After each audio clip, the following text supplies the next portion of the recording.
não parar, não precipitar e não retroceder. Então dizer para esse cara, sabe quando nós vamos parar? Nunca. Nunca na sua porca vida. Né?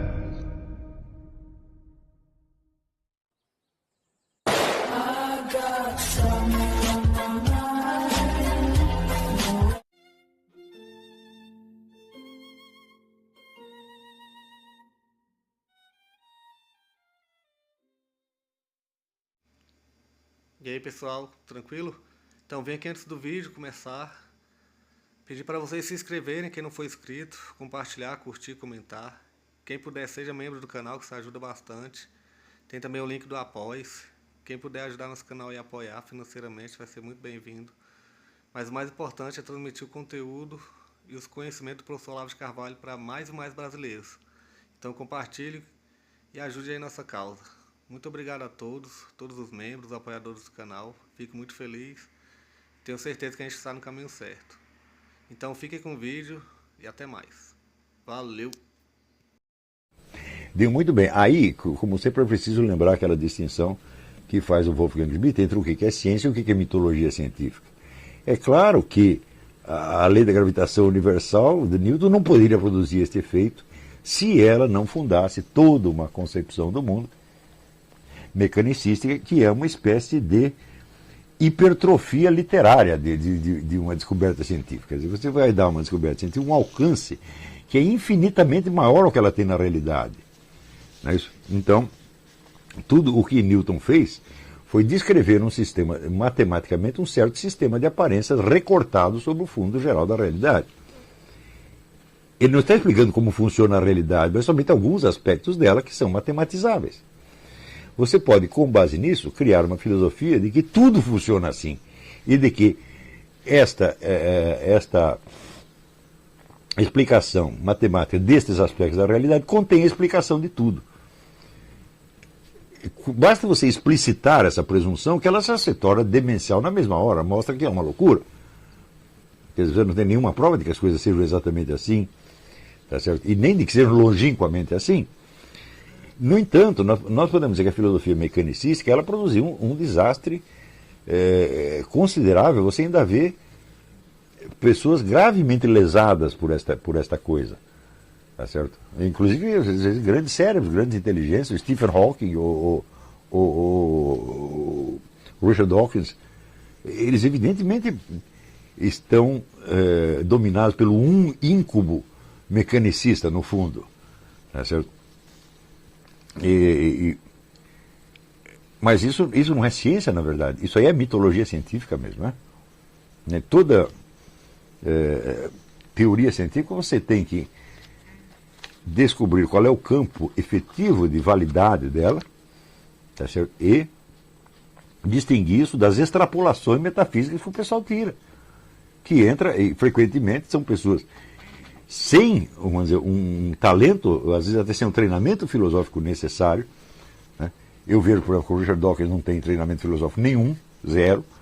Então, quer dizer, ele não sabe analisar filosoficamente uma questão e, evidentemente, ele pega dados científicos e extrapola infinitamente além do seu alcance. Tá certo? Ora, quando você fala de afastamento do homem-natureza, eu digo, bom, o afastamento do homem-natureza é um processo, por assim dizer, natural. Não é isso? Eu já apontei para vocês a história do Orlando Vilas Boas, que dizia assim, você pensa que índio gosta de mato, que índio gosta da natureza? Eles têm horror disso. Eles ficam fechados dentro da tábua o tempo todo e só permitem que saiam os índios mais experientes, que conhecem as trilhas, conhecem os animais, sabem caçar, etc. Os outros não, ficam lá dentro. Então, quer dizer, um desejo de criar uma espécie de muro de proteção entre o homem e a natureza, ele é, por assim dizer, natural ao ser humano, não só natural ao ser humano, mas natural a todas as espécies animais. Todas elas, vamos dizer, fogem do ambiente, por assim dizer, em aberto e se refugiam na zona que lhes é mais apropriada. Não é isso? Então, evidentemente, um castor andando na terra, ele está muito mais sujeito a ser pego por um lobo ou por um puma do que se ele estiver dentro d'água. Por isso mesmo ele fica dentro d'água o maior tempo possível. É como dizer, então você está rejeitando a natureza, você odeia a floresta da qual você vive. Né? Quer dizer, muito desse discurso ecológico é uma distorção mental baseada na ignorância desse fato fundamental.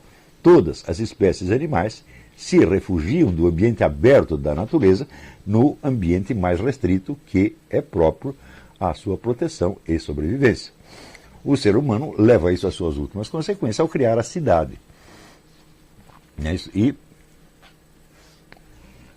assim, no famoso livro do Wilhelm Wöhringer sobre o estilo gótico, não, o livro Emoção e Abstração, um livro maravilhoso.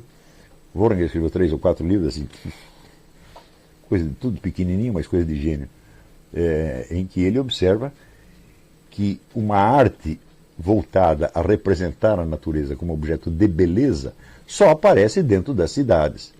Porque quando as pessoas estavam soltas no meio do mato, elas buscavam uma arte esquemática, abstratista, que lhes permitisse recuar para um mundo, vamos dizer, que a inteligência dominava, a inteligência humana dominava, e na qual eles se sentiam protegidos contra aquele caos em aberto da natureza circundante.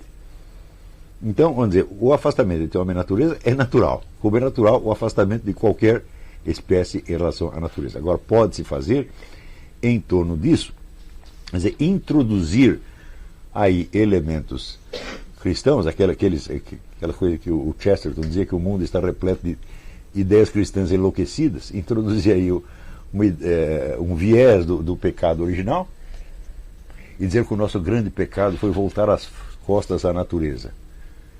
Né? E introduzir aí então um elemento de condenação moral.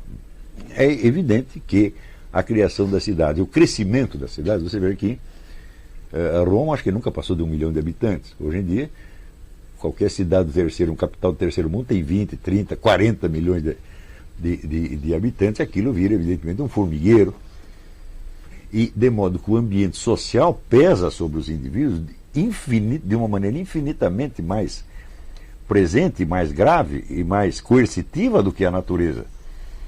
Não é isso? Então forma-se uma espécie de uma segunda camada entre o homem e a natureza, tem uma camada social que pesa formidavelmente. E ao longo do tempo as pessoas podem tomar esse ambiente como se ele fosse, vamos dizer, a condição humana geral e universal.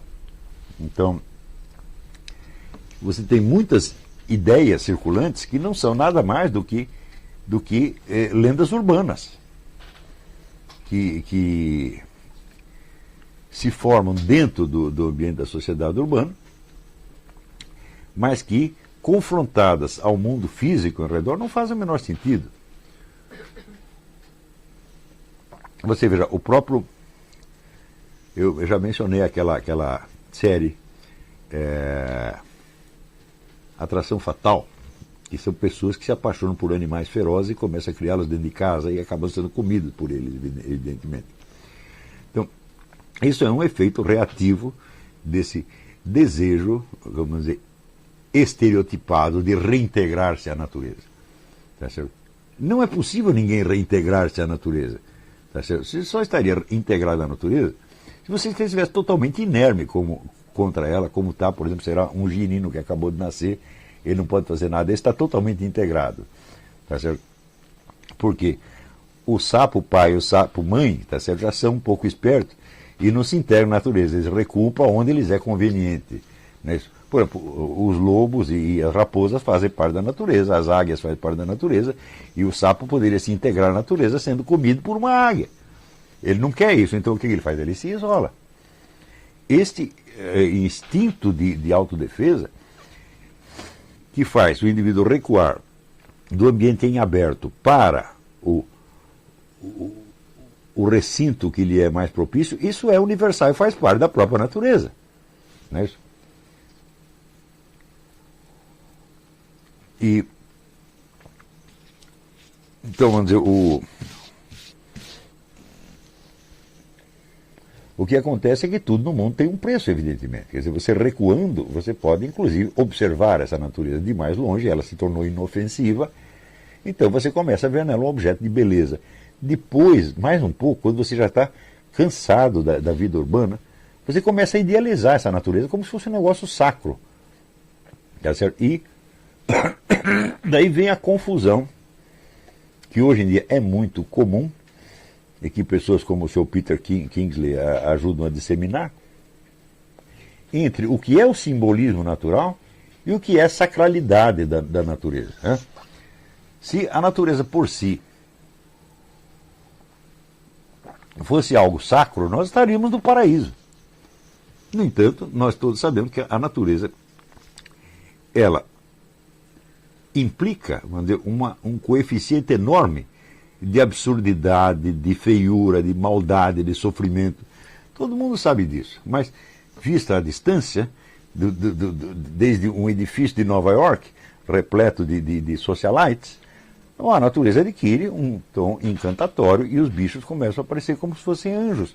Os jacarés são pessoas tão amáveis, né? Os ursos são tão gentis, né? Vamos comprá-los, trazê-los para casa, afagá-los e defendê-los dos malvados homens que os matam. Né? Então é claro que isso é um processo de infantilização que resulta, vamos dizer, do crescimento excessivo. Ninguém pode negar que as cidades, as grandes metrópoles cresceram excessivamente, elas passaram do limite. Eu creio, vamos dizer, que o limite da população saudável para cada cidade seria 1 milhão, não mais do que isso. Então, na medida que vai aumentando, bom, vocês vão para lá e criam outra cidade. Pô. Mas se começa a empilhar tudo no mesmo lugar, né, e existe na modernidade uma pressão ou deliberada ou inconsciente para centralizar cada vez mais as pessoas na cidade e tirá-las do campo. Por exemplo, na Romênia houve um plano deliberado do governo de reduzir a classe camponesa ao mínimo e trazer todo mundo para a cidade. Nos países comunistas isso aconteceu muitas vezes, mas nas democracias também acontece, não por uma política de governo, mas pelo jogo, jogo espontâneo das coisas. Então as cidades crescem desmesuradamente e automaticamente surge toda uma banditismo, droga, perversão sexual para tudo quanto é lado, e é toda esta mitologia edênica da natureza, que é um sintoma tão maluco quanto esses outros que eu falei. Quer dizer, isso é um produto, vamos dizer, do aglomerado urbano excessivamente grande, exatamente como banditismo, drogas, etc, etc. O que não quer dizer que não haja uma realidade naquilo que diz o Inácio, da perda do sentido do simbolismo natural.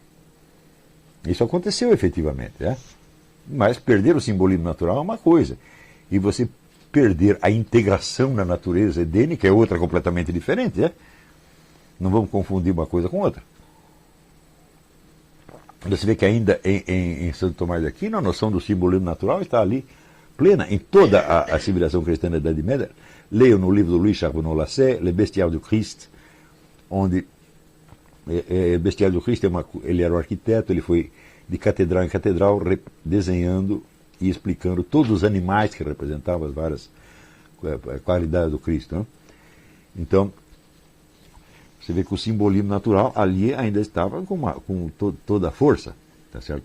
Na própria estrutura das catedrais, na orientação espacial delas, ali estava presente. E isso, de fato, se perde.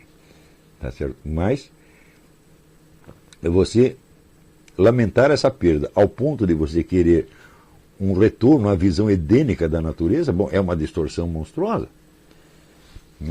Então, essa terra definitivamente não é mais o jardim do Éden. Né? Você acha que o seu próprio livro A Revolução Cultural ajuda a O Xen está perguntando se meu livro A Nova Era, a Revolução Cultural ajuda a entender isso. Em parte, mas eu não acredito que ali eu fiz uma crítica suficientemente profunda dessa coisa. E, sobretudo esse fenômeno, vamos dizer, dos animais ferozes transformados em bichinhos domésticos, é uma coisa que chamou a minha atenção muito recentemente, e é claro que isso vem de toda esta mentalidade, desse culto ecológico dos anos 60. Né?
Chegamos a mais um final de uma aula, de um vídeo.